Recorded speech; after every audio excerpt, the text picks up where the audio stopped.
قال إنما أشكو بثي وحزني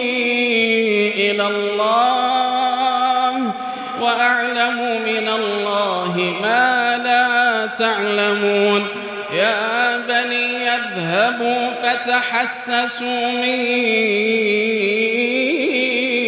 يوسف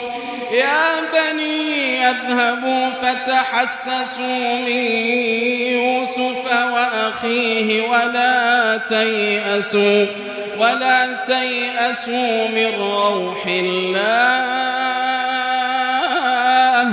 إنه لا ييأس من روح الله إلا القوم الكافرون إنه لا ييأس من